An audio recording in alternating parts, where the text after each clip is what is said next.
ये जिन्होंने लिखा है वो अपना नाम नहीं लिखा है, उन्होंने किसी कारण से नहीं लिखना चाहती होंगी। उन्होंने लिखा है कि भैया एक सवाल है, क्या स्त्रियों को हनुमान जी का स्पर्श नहीं करना चाहिए? मैंने ये कई लोगों से सुना था, पर मुझे तो ये लॉजिकल नहीं लगा। प्रतिमाओं में पूजा उलझी, विधियों में उलझा भक्ति योग। मैंने कविता लिखी थी कभी। प्रतिमाओं में पूजा उलझी, विधियों में उलझा भक्ति योग। सच्चे मन से षड्यंत्र किए, झूठे मन से सच के प्रयोग। अंग्रेजी का एक कवि है मिल्टन, उसने कविता लिखी है ऑन हिज ब्लाइंडनेस। वो अंधा था। उसने लिखा है कि हे ईश्वर, तुम्हारे आदेश पर लाखों लोग इस समुद्र के सीने पर महीनों महीनों चलते हैं। हे ईश्वर, तुम्हारे आदेश पर लोग बाग रेगिस्तान पैदल पार करते हैं। वे सब तुम्हारे आदेश पर काम कर रहे हैं। मिल्टन ने लिखा है, they also serve who only stand and wait. जो खड़े होकर केवल प्रतीक्षा कर रहे हैं कि भगवान आदेश देना मैं तैयार हूं, वो भी भगवान का काम कर रहे हैं। अगर स्त्री भगवान को नहीं छू सकती तो फिर तो भगवान को कोई नहीं छू सकता। अंजनी के पुत्र से अंजनी नहीं मिल सकती, सीता के पुत्र से सीता नहीं मिल सकती, उर्मिला के प्रिय से उर्मिला नहीं मिल सकती। ये कैसे संभव? हनुमान से, क्योंकि इस बच्ची ने अपनी आयु भी लिखी है, छोटी सी बच्ची है, 19 वर्ष की बच्ची के मन में यह प्रश्न आपने भर दिया। मैं धर्माचार्यों से अनुरोध करूंगा, कृपा पूर्वक आप सब इस उद्घोषणा में साथ आएं। आप अपना मत दें, आधिकारिकता दें। हम तो सनातन धर्म के लोग हैं, हम निरंतर परिष्कार के लिए ही जाने जाते हैं। हमने अपने धर्म की समकालीन व्याख्याओं के कारण ही धर्म को मजबूत किया है। हमने अपनी नई व्याख्याएं गढ़ी हैं, और ये जो हमारा नवोन्मेष है, यह जो हमारी अपनी स्थापनाओं की पुनर्प्रतिष्ठा है, यही हमारा चिरंजीवी और संजीवनी सत्व है, जिसके कारण हम विश्व में आज तक जीवित हैं। हम किसी पोखर में सड़ने वाला वो जल नहीं है जिसमें नए ताजा कमल गंदगी के कारण कुम्हला जाएं। हम गंगोत्री से निकलने वाला वो पवित्र जल है जिसकी धारा में चिंतना लगातार बहती है, हजारों वर्षों से बहती है। हनुमान जी को देवता समझकर, भगवान समझकर संकोच में मत आओ बेटा। हनुमान तो प्रतीक है दिव्यता के, हनुमान तो प्रतीक है भगवत्ता के। जब पहली बार भगवान ने हनुमान जी को देखा है, जब वो सुग्रीव के मंत्री के रूप में ब्राह्मण वेश में थे, तो उनकी भाषा देखकर भगवान ने लक्ष्मण से कहा, वाक्यज्ञम मधुरम इयम सुग्रीवम सचिवः कपि। यह सुग्रीव का सचिव मधुर है लेकिन वाक्यज्ञ है, ये व्याकरण जानता है, इसने वेदों का निश्चित रूप से अध्ययन किया है। हे सौमित्र, इसकी भाषा इतनी अच्छी है। इसलिए हनुमान इस देश में नवजागरण की और भगवत्ता के संकल्पों को पूर्ण करने की परिभाषा का नाम है। हनुमान जी को तो मेरे भगवान की तरह किसी बड़े मंदिर वितान या विधि पूजन की आवश्यकता नहीं। गांव के किसी भी पीपल के नीचे सिंदूर लपेटकर एक अवघड़ प्रतिमा को रख दिया जाए तो पूरा गांव उसी के किनारे मंगल मना लेता है कि यहां हनुमान जी बैठे हैं। शमशान के पास से लौटते समय ध्वनियां आने लगे और आपके मन में थोड़ी सी भी चिंता जागे तो 1 सेकंड के 100वें हिस्से में आप चालीसा प्रारंभ करते हैं, एकदम निर्विघ्न हो जाते हैं। ये जिस बच्ची ने पूछा, इसकी 19 वर्ष की आयु है। मैं अपनी बेटी से भी, इस बेटी से भी कहता हूं, निर्विघ्न होकर भगवान की पूजा करो, निर्विघ्न होकर भगवान का स्पर्श करो, निर्विघ्न होकर उनको पूजन अर्पित करो। हो सकता है कुछ परंपराएं आपसे मना करें, लेकिन मैं तो इस धर्म में हूं जहां प्रत्येक प्रकार की परंपरा को जीवित रहने का स्थान मिला है। हमारी सारी मनीषा त्याग पर निर्भर है, लेकिन मेरे यहाँ एक ऐसा ऋषि हुआ जिसने कहा त्याग करना ही नहीं चाहिए। उस ऋषि के वंशज आज भी भारत में है। ये जो पैसे लेके लंदन भागे, ये उसी ऋषि के वंशज है। उसका नाम था चारवाक, उसे भी ब्रह्म ऋषि का, महर्षि चारवाक। उसने कहा जब तक जियो मौज से जियो, उधार लो और घी पियो, और अगर उधार का घी तुमने पचा लिया तो फिर किसकी माँ ने दूध पिलाया जो तुमसे वापस ले ले। यावत जीवेत सुखम जीवेत ऋणम कृत्वा घृतम पीवेत।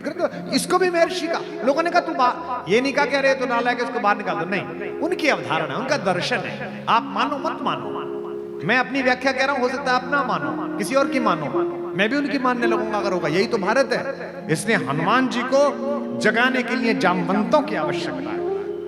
हे पवन तनय अंजनी लाल अपनी तंद्रा को त्यागो तुम। जितने युवा बैठे हैं मैं इन्हें आमंत्रित करता हूं इस देश के निर्माण के लिए।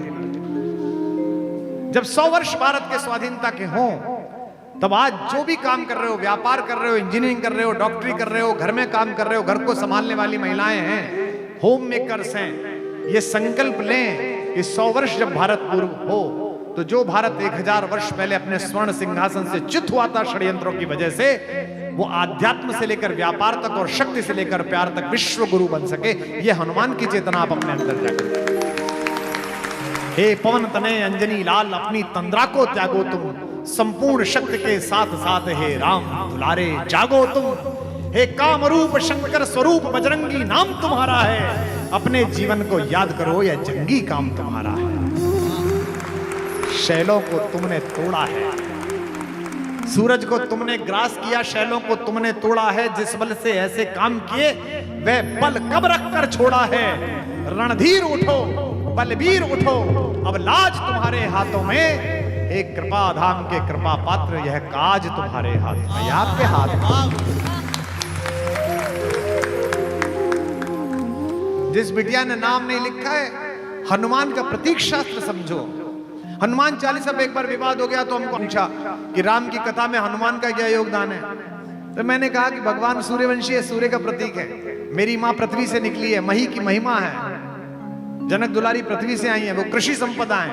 यह ऋषि संपदा और कृषि संपदा का मेल है, यह सूर्य और पृथ्वी का मेल है। लेकिन यह ऋषि संपदा भी बेकार है, कृषि संपदा भी बेकार है, अगर पृथ्वी और सूर्य के बीच वायु ना हो, उसका बेटा ना हो। हनुमान की यात्रा प्रतीक की यात्रा है। हनुमान ज्ञान का प्रतीक है, भक्ति तक पहुंचे हैं, शांति के लिए पहुंचे हैं, सीता जी को लेने के लिए, उनकी जानकारी लेने के लिए पहुंचे हैं। इस पूरी यात्रा को आज त्रिवेणी के तट पर बैठकर मेरे साथ संपन्न कीजिए। और जो इंजीनियरिंग के बच्चे हैं वो इसका प्रतीक शास्त्र समझें। अब जब हनुमान चालीसा पढ़ो तो इसे याद रखना है, इस व्याख्या को। सबसे पहले क्या है, ता चढ़ी भूधर ऊपर, किसके ऊपर चढ़े? एक पर्वत के ऊपर चढ़े।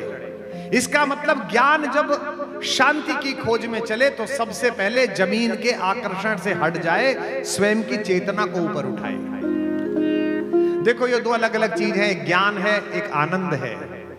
धैर्य आनंद ने प्रश्न पूछा था, अब दूसरी बच्ची के सवाल में भी बात ही पहुंच गई है धैर्य आनंद के प्रश्न की। मैं बचपन में जब हम छठी क्लास में पढ़ने के लिए गए तो मेरे पिताजी ने, जो संगीत की शिक्षिका थी वो मेरे पिताजी की शिष्या थी, पिताजी प्रोफेसर साहब थे। उन्होंने हमें जमा कराते समय कहा कि बेटा ये गाता बहुत अच्छा है, इसे प्रार्थना सभा में काम में लेना। तो दीदी लोग खड़ी हो गई 11वीं 12वीं की, वो प्रार्थना चली, हे प्रभु आनंद दाता। आगे क्या है, सबने करी है तुमने, हे प्रभु आनंद दाता ज्ञान हमको दीजिए। एक दिन 2 दिन तो मैंने प्रार्थना गाई, तीसरे दिन में चुप हो गया। अच्छा माइक मेरे मुंह पे लगा हुआ था नीचे होने की वजह से, तो मैडम मोहतारा जी वो मेरे पिताजी से मिली 4-5 दिन बाद। हम जहाँ के हैं पिलकवे के, वहां की सब्जी मंडी में। गुरुजी प्रणाम। गुरुजी हाँ बेटिया ठीक हो? जी गुरुजी। बेटा वो बदमाश ठीक है? जी गुरुजी। पढ़ता अच्छा है? प्रार्थना नहीं गाता। क्यों नहीं गाता? गुरुजी मैंने पूछी थी, कह रहा था प्रार्थना गलत है। भारतीय पिताओं की आदत होती है कि वो बच्चों के कुकर्मों की ताने माँ को देते हैं, जैसे वो मायके से लाई हो। जब भी बच्चा कुछ बदतमीजी करते हैं, घरवाली से कहते हैं देख रही हो अपने लड़के को? अरे तुम्हारा भी है भाई, उसका लड़का थोड़ी है। तो मेरे पिताजी ने आते ही मेरी माँ को आवाज दी, सुनती हो आज गाजर का हलवा बनाओ। मेरी माँ ने पूछा क्यों? अरे बोले तुम्हें सूचना ही नहीं मिली, तुम्हारे घर में तुलसीदास जी पैदा हुए हैं। वहां कभी पैदा हुआ भाई? मेरी माता समझ गई कि कुछ गड़बड़ हो गई। उन्होंने पूछा क्या हो गया? बोले पूछिए इनसे। बोला ये यहाँ ये खड़े हो जाइए। हम खड़े हो गए अपराधी की तरह। क्यों नहीं गाते हो प्रार्थना? मैंने कहा जी वो प्रार्थना गलत है। हमारे पिताजी हिंदी के प्रोफेसर बोले देखो ये आए, पूरी दुनिया गा रही है इस प्रार्थना को, देखो ये 10,000 लोग भी गा रहे हैं और ये बता रहे प्रार्थना गलत है। तो मेरी मम्मी ने धीमे से पूछी भैया क्या होगा, लल्लू का आवाज है गई? काय गलत है गई? हमारी माँ ब्रज के क्षेत्र की है। तो मैंने कहा अम्मा प्रार्थना गलत है। बोले क्यों? मैंने कहा वो प्रार्थना में शुरू में ही कह रहे हैं भगवान जी कि मैं आनंद देने वाला हूं, और अपन ज्ञान मांग रहे हैं उनसे। अब त्रिवेणी घाट पर बैठे हुए लोगों, हीरे की दुकान पे हींग खरीदने कौन जाता है? हीरे की दुकान पर अगर आप हींग मांगो तो वो आपको मूर्ख समझेगा, और परचून की दुकान पर हीरा पूछो तो वो मूर्ख समझेगा। जीवन में अगर आनंद आ जाए तो ज्ञान की क्या आवश्यकता है? उसी की तो खोज है सारी। आनंद की खोज है। भगवान का नाम भी सच्चिदानंद है। सबकी इच्छा है, आपकी भी इच्छा है, मेरी भी इच्छा है, जो संत बैठे हैं इनकी भी इच्छा है, ये जितने त्यागी तपस्वी ऋषिकेश में घूमते हैं इनकी सबकी इच्छा है। पर इनकी और जगत की इच्छा में अंतर है। जगत अपने कल्याण की इच्छा करता है, ये जगत के कल्याण की इच्छा करते हैं, ये मोक्ष की इच्छा करते हैं। सांसों की सीमा निश्चित है, इच्छाओं का अंत नहीं है। जिसकी कोई इच्छा ना हो ऐसा कोई संत नहीं, सब संतों की इच्छा है। हनुमान चले शांति की खोज में, ज्ञान चला है शांति की खोज में, तो पृथ्वी के आकर्षण से ऊपर उठकर अज्ञात में छलांग लगा रहा है। अब यात्रा आगे बढ़ाइए धीमे धीमे मेरे साथ। आगे क्या आया? मैनाक पर्वत। मैनाक पे क्या है? सोना है, चांदी है, संसाधन है। जितने बच्चे यहां बैठे हो, युवा बैठे हो, ध्यान रखना, संसाधन जब रास्ते में मिले ना तो उन्हें प्रणाम करके आगे निकल जाना, तभी शांति तक पहुंच पाओगे, तभी सीता तक पहुंच पाओगे।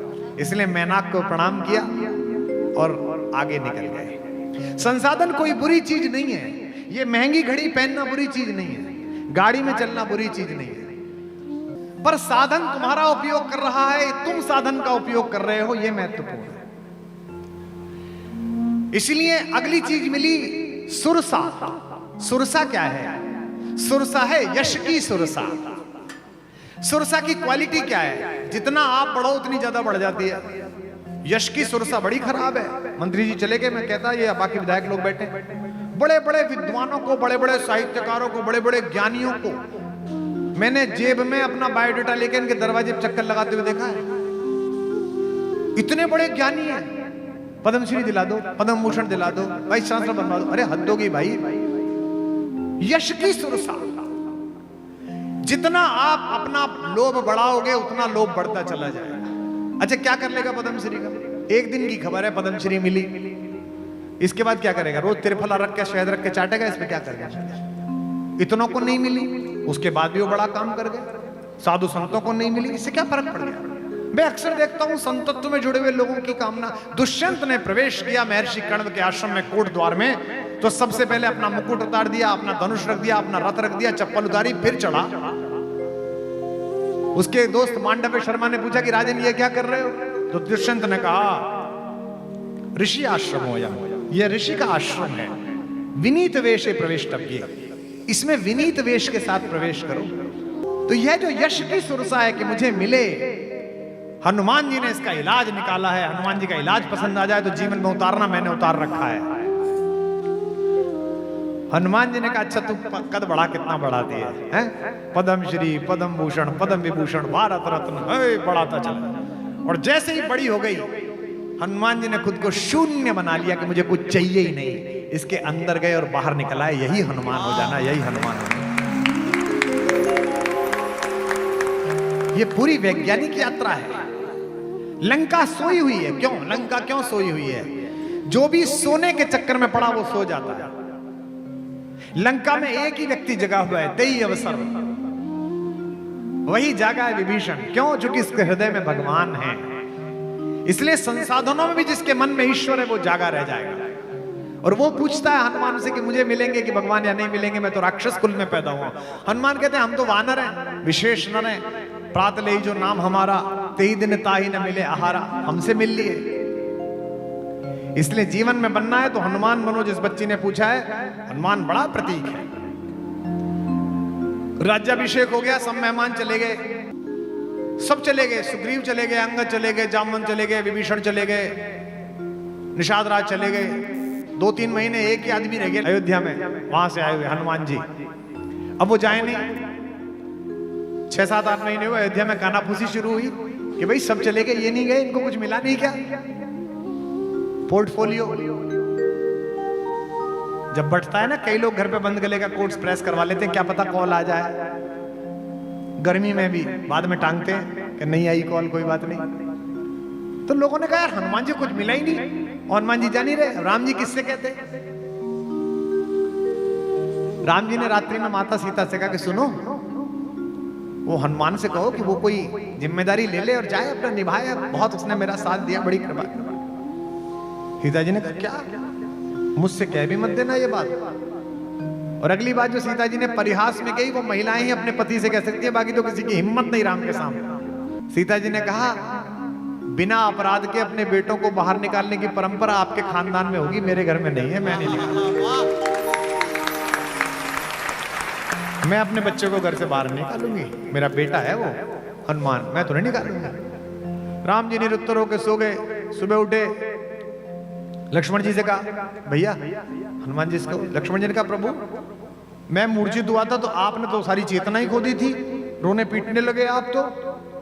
विपत्ति विदारण बंधु बाहुबिन करत भरोसो काको, मेरो सब पुरुषार्थ थाको।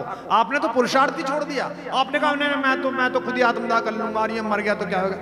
वो तो हनुमान जी स्थित प्रज्ञ थे, गए लंका से वहां संजीवनी बूटी लेके आए। मेरा तो जीवन उन्हीं की वजह से, और प्रभु आप हो या हनुमान हो जीवन देने वाले, मैं जीवन देने वालों को निर्वासित नहीं करता, मैं नहीं कर सकता। भरत से कहा बेटा तू कह दे। भरत ने कहा आपके वियोग में मैंने तो चिता सजा ली थी। उसी समय हनुमान जी आगे, ताई समय आए हनुमान जो करुणा में वीर रस, मैं तो उनकी वजह से बचाऊंगा। आखिर में शत्रुघ्न जी से भगवान ने कहा कि शत्रुघ्न ऐसा करो तुम बोलो हनुमान से। शत्रुघ्न ने हाथ जोड़ लिए, बोले वाह प्रभु, पूरी रामायण हम बोले नहीं, और अब ये काम आए तो हम बोले, ये नहीं चलेगा। जो करना है आप ही को बोलो। अंत में बड़े मन से चलती राज्यसभा में हनुमान की बहुत प्रशंसा करके राम जी ने कहा आहा, ये बच्चा तो बहुत ही प्रिय है, इसके तो लक्ष्मण से भी दुगने उपकार है मेरे ऊपर, और मैं तुझसे कहता हूं तू कुछ मांग, कोई पद ले और आनंद पूर्वक उस पद का उपयोग करता हुआ अपना राज्य चला बेटा। हनुमान जी हाथ जोड़ के खड़े हो गए, बोले कि आपको तो मैं न्याय का देवता समझता था, आप तो अन्याय कर रहे हो। अभी तो आपने कहा कि दुगने उपकार हैं और पद एक दे रहे हो। अगर मेरे उपकार दुगने हैं तो पद भी दो चाहिए। भगवान ने कहा अच्छा कोई बात नहीं, लालच आ गया होगा, बोले चल मांग ले 2 पद। हनुमान जी चरणों में बैठे और दोनों पद पकड़ लिए, बोले पकड़ लिए यही पद, बस यही 2 पद चाहिए, यही रहे। सेवक वही जो करे सेवकाई। हवाई जहाज में मिलिए लोगों से, भारत सरकार में काम करते हैं, पूछिए कि क्या काम करते हो, भारत सरकार सबसे अंत में बताते हैं। I did graduation from JNU, then I visited to Oxford, then I did research in WHO. Nowadays I am in Government of India. ये जो तूने सबसे आगे पहले लगाए थे ना, सब बेकार है अगर ये अशोक चक्र नहीं है तो। ये सब मनोजवम मारुतुल्य वेगम वातात्मजम वानरयूथ मुख्यम जितेंद्रियम बुद्धिमताम वरिष्ठम, खत्म। एक ही पंक्ति है, श्री राम दूतम शरणम प्रपद्ये। वाह, ये है हनुमान। शक्ति के बाद भी, प्रतिभा के बाद भी, योग्यता के बाद भी, स्वयं की इयत्ता को एक तरफ रखकर केवल परमात्मा के सेवक होने का स्वाभिमान जिसके मन में है वो हनुमान जी। इस देश में सर्वोच्च शिखर पर बैठी हुई माता शबरी की वंशजा राष्ट्रपति जी से लेकर सामान्य स्तर में बैठी हुई हमारी माएं, ये विधायक जी, ये सब लोग, महापौर जी, जितनी महिलाएं पुरुष हैं, ये एक ही वोट का अधिकार रखते हैं। भारत के निर्माण में इनका एक ही मत है, इसलिए 140 करोड़ में इनकी महत्ता उतनी है जितनी किसी शीर्ष स्थान पर बैठे हुए व्यक्ति की है। हनुमान उस पूरी शक्ति संपदा के केंद्र होने के बाद भी कहते हैं, माता पूछती है कि तुम कौन हो। अशोक वाटिका में उनके पास गर्व करने योग्य सब डिग्रियां हैं। वो कह सकते हैं कि मैं पंच तत्वों में से एक पवन का बेटा हूं, पंच कन्याओं में से एक पूजित अंजनी का लाल हूं, मैंने किड्स लीग जीत ली, बचपन में ब्रेकफास्ट में मम्मी लेट हो गई तो मैं सूरज खा गया। नहीं, एक ही बात कहते हैं, इस प्रेम पर कौन न बलिहारी हो जाए, कौन भगवान हनुमान के विग्रह के चरणों में न लेट जाए। माता पूछती है तू कौन है, तो चौथाई पंक्ति बोलते हैं, राम दूत में मात जानकी। मेरी योग्यता यह है कि मैं राम का दूत, और कसम भी किसी और की नहीं खाते, कसम भी भगवान की खाते, सत्य शपथ करुणा निधान की। और क्या जबरदस्त कम्युनिकेशन इस कहानी ने सिखाया है। इसलिए जहां भी तू बैठी है बिटिया, निर्द्वंद होकर हनुमान की पूजा कर।